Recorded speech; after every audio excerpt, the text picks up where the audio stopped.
I think it's I think Leonard Fournette that went off at 101,000. Am I right? That's a tremendous piece. It's good for college football. It's good for the flood relief, and it's a great it's a great piece. They tell me it's the most ever received by an internet auction. So we didn't play our best. Our players and coaches know it.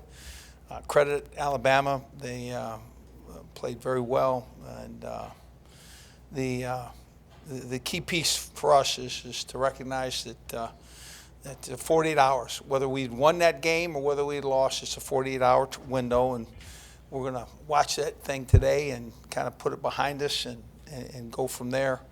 Jalen Mills in our locker room was already there. He realizes, and several of his teammates echoed his call. But we have a great attitude on our team, leadership, and I don't think there's any question that our guys will respond properly. Still a lot of football to play, and to let that game define us is certainly not something that I'm going to let happen. So improve and move on. But just to recap the game, we were inefficient. We got behind in downs. It took time to snap the ball offensively. Seemed like our field position in the first half that we could not improve on was backed up, and we certainly did not play well in the first half. I thought our defense did. I thought offensively we were hit and miss. But with the idea that late in the second quarter, it's 10-10, and we kick off to them, and they drive and hit a 55-yarder at just before the half, and we trail 13-3 or 13-10 going in. It was certainly our position to come out of the locker room and go down the field and score and take the lead 17-13. That didn't happen. The opening play of the second half, we turned the ball over, and we really just could not get in sync offensively. The defense then was on the field for an extra.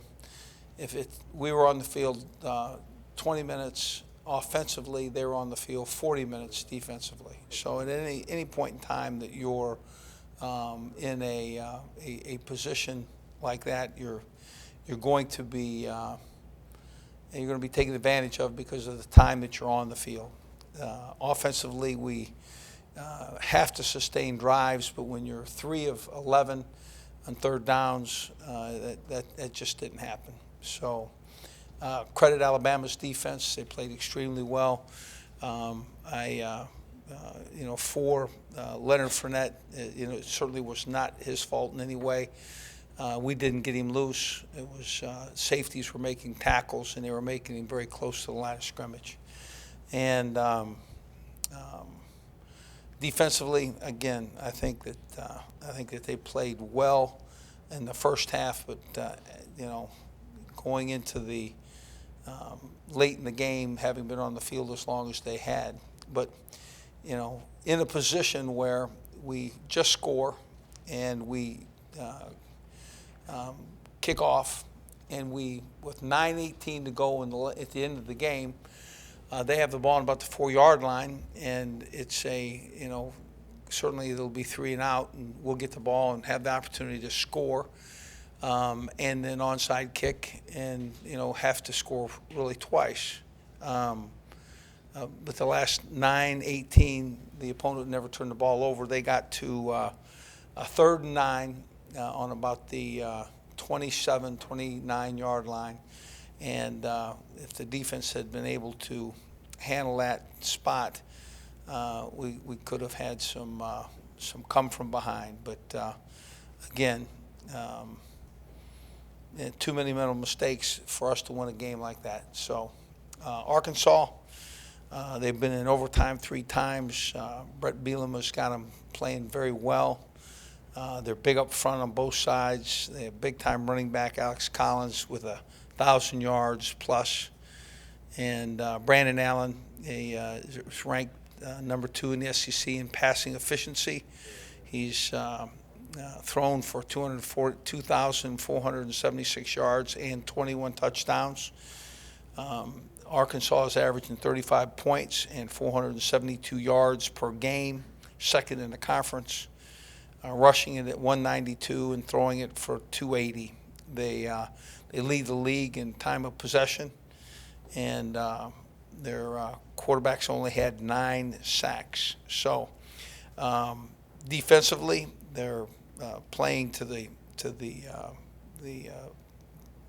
time of possession, but they're given 29 points per game, 413 yards per game as well, and are playing very good on defense. I know our team, I know our state, I know our fan base is disappointed, but I can tell you this, that this morning when I came in, that certainly was my feeling. But we got a really good team. We got a team that can play and a lot to play for. We're a team that if you stay once defeated, that at the back end of this thing you just never can tell. There's just too much to play for, and you put yourself in a position to take the the lead in the West by staying undefeated. So we are also playing for the boot, and that gives Arkansas a little added.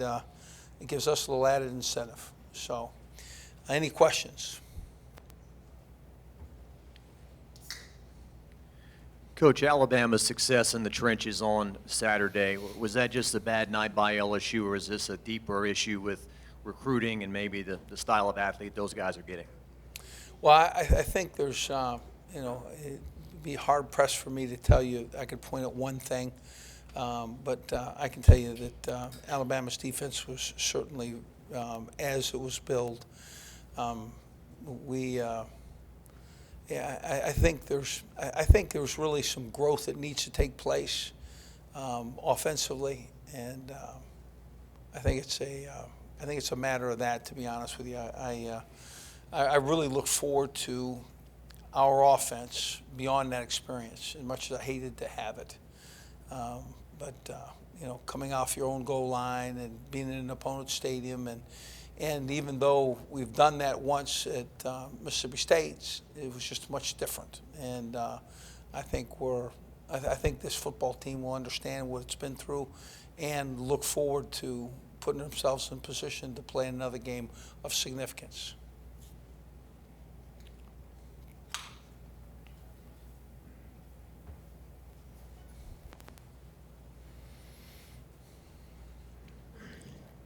Coach, maybe this is a little bit of a follow-up on what Jacques asked, but Alabama seems uniquely equipped to stop what you do very well. Do you consider adjusting your approach offensively to be able to better attack Alabama, considering it's been 5 straight? Yeah, we if you looked at only 2 of the games, those 5 we were not right in position to win a game. So to change things based on the fact that that they outmanned us in a contest, or to change things based on those days that you had success, it didn't necessarily seem appropriate. And but beyond finishing second to Alabama in this one, you reconsider everything. Get you off the football game for a second. The University of Missouri president resigned today. What are your thoughts about the stand that the football players at Missouri took? Considering too, you went to college during a time when, especially at a place like Michigan, where social commentary by everybody was a pretty big deal. And then tying it in also, a player like Leonard Fournette is able to auction off his jersey, something like, he probably got a lot more than the Les Miles jersey would have at the time. Maybe You know, more than the helmet that I But signed the as idea well. the idea that athletes can impact a positive change and put themselves in that situation, like the Missouri football players did, like Leonard Fournette did with the jersey. Yeah, I think there's a social responsibility that if something is happening awry, that in this country, you stand your ground. I don't know the real specifics of the Missouri president, but our country was built on the ability to protest and to do so in a right and straightforward manner, to make their expressions known and their feelings known. And I kind of get that. I was at Michigan in the 70s, and Vietnam was going on, and Vietnam was BAM was an activists group on our campus, and our team, really took a collective vote, kind of not even by proxy, but just kind of word of mouth, and it was more important for us then to play as a team and to step by some of the social issues, so that one, we could enjoy our college career, and two, it didn't affect what was the interwoven pieces of team that were in place at Michigan at that time. And so I think to protest is the right of our country, and I think that there are those things you do and don't protest. I believe tomorrow is your birthday, so have a good one. And like you say, put Saturday night behind and focus on the 3 winnable games. I'm sure you're aware that Arkansas started 1-3 and it's gone 4-1 the last 5 games. It's won 2 of its games in overtime. You care to comment on that?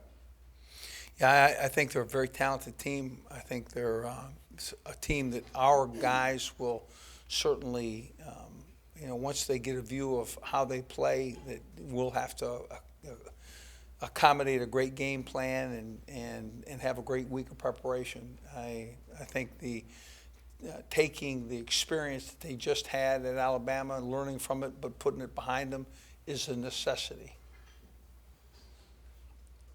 Les, you said you didn't want this game to define your team, but so much of the fan base does define a season based on the outcome of this game. How do you reconcile yourself with the fact that you can be a good team, you can have a successful season, and yet if you lose this game to a large portion, or maybe a vocal minority, it's a failure of a year?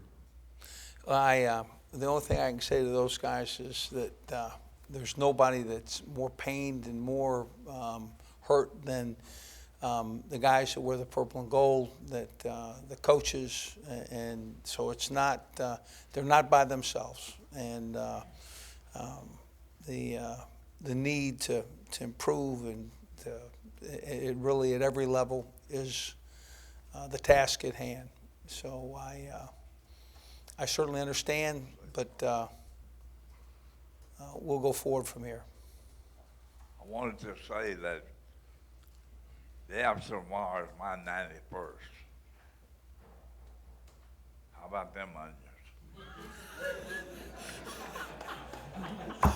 Well, happy birthday, Ted. That's 91 years strong, right? So, wow. Coach, here in the back, I think it was Jamal last week saying that last year the Bama game kind of took it out of them and kind of affected their preparation for Arkansas. Do you feel like maybe some of those young guys that were playing such big roles last year were able to learn from that, or more mature this time around? Yeah, I think that the lessons that I learned of the season, certainly last year as well, I think the 48-hour rule is one that is a real strong rule in our building. Whether you won or finish second, you go forward and you leave that behind you. You can't be too excited about, opening with Mississippi State and then the nice win against Florida. But frankly, it's all about the next week. Period. It's never going to be any different. And I think our culture, I think our room understands that. Les, you mentioned the offensive line and the struggles there and looking forward to seeing what they do from here. How about the defensive front seven? What do you think happened in the game, and what can they learn from that? Yeah, I thought that they played awfully hard. Christian Lockiter, I thought, was a standout. I thought that, what happens when you get a team in a position where you must get the ball back and you're, really pressuring, the opponent. Sometimes you run your guys right out of the position that they should be playing in, and sometimes you knock them dead in the backfield. And at times, that risk is worth it. And but when you get in the back end of a game and you've had them on the field, virtually twice as long as their offense, it's going to wear on them. Over here to your right, Les.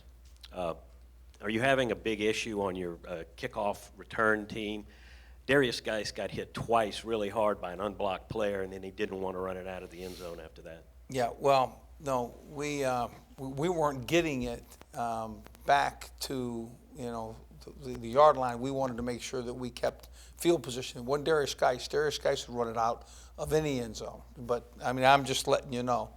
But we did not block them. Okay, there isn't any question about it. Guys ran free and whacked our returner. That is a source of concern for me, and blocking.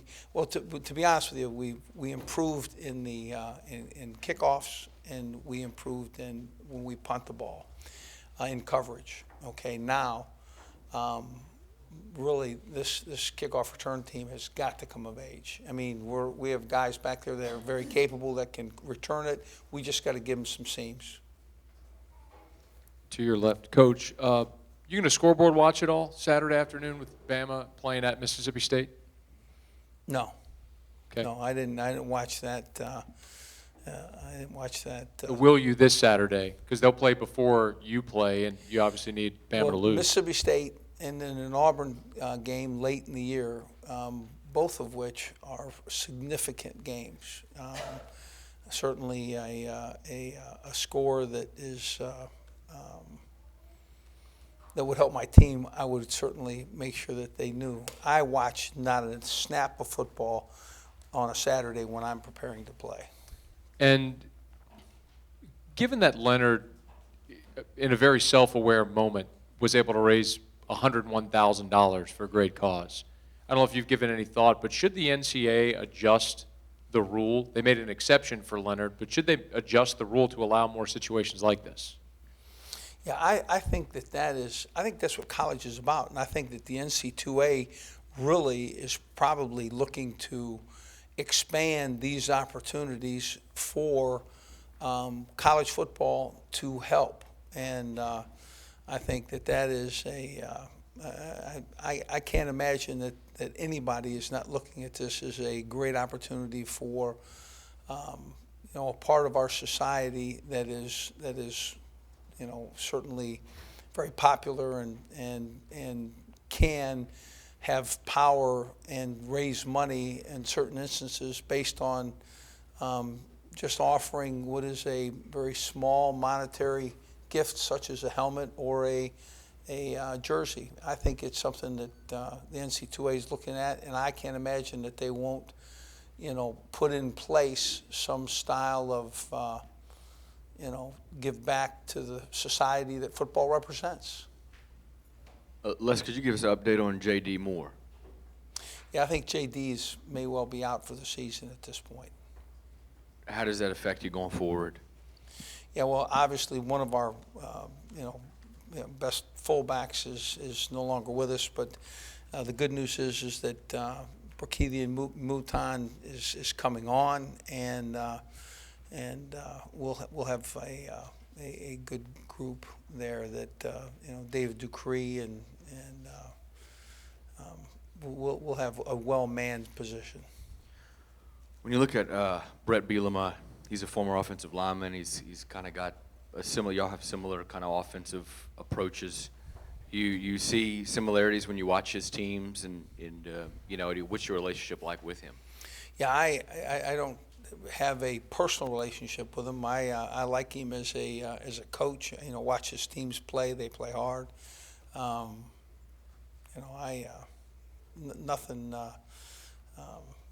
Very talented coach. I don't really know him personally. By the way, I'm sure it's the Les Miles signed helmet that put it over 100,000. Yeah, I got the 1,000, and he got the 100. The kickoff out of bounds continues to be an issue. Are you asking Cameron to angle the ball to the side, and is that because, if so, is that to try to help your coverage teams? Absolutely. Yeah, So is there a remedy there? I Yeah, guess?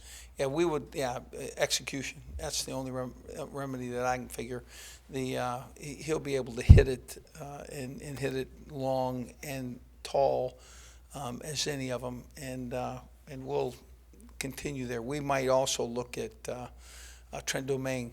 He may be a guy that comes on and because he's competing still there at the kickoff spot as well. So, but Cam is giving us the things that we want, the landmark down inside, and Trent is also competing. I wouldn't be surprised at times to see both kickers kick. Hey, Les, in the back, 2 questions. Have you ever seen, or this year, is there an SEC team that uses their tight end as effectively and efficiently as Arkansas? Yeah, I none that I really can, I can remember watching. I think they do a great job with the tight end. And then just Leonard's mental state, I guess, didn't get to talk to him after the game. That's not unusual, but after getting bottled up, that is unusual. How do you expect him to respond moving forward with the year and so much of the expectations? Yeah, I really can't speak for Leonard in that. That was a coach's responsibility. I took that from him. I did not. I said, listen, this is a team. This is we accept this outcome as a team. This is not your burden. And I would say to him and Will that you did everything that we asked you to do and did it as hard as you could do it. And as far as I'm concerned, I'm good with that. And we try to get him loose, the offensive line, tight ends, the fullbacks, the wide receivers, period. And offensively, we couldn't quite get it done. That's right here. What are your thoughts? I don't know if you saw that the play the Arkansas tight end made, Hunter Henry made, throwing the ball back over his head, lateral over his head to keep a play alive in overtime. Did you see that play? What are your thoughts on it? Yeah, that was a heads-up play. What a great play. Just to get the first down. 4th and 25. He catches the ball 10 yards short. He's getting tackled. He throws it blindly over his back, and their running back gets it, picks up the first down, correct? And I thought that play was spectacular. So certainly it's something we'll start practicing. Coach, piggybacking on Scott's question a little bit, it seems like your kickers throughout their career have had the ability to kick the ball out of the end zone. Have they lost leg strength, or because of the 25-yard line, you don't want them to do that anymore? No. We'd like to kick it out of bounds. I mean, out through the back line, period. And sometimes our guys can do that, and sometimes they can't. And it doesn't have to do necessarily with leg strength, as it does to do with field conditions and weather conditions. And when you kick the ball out of bounds, would you consider that kind of an unforced error for a football team? Absolutely.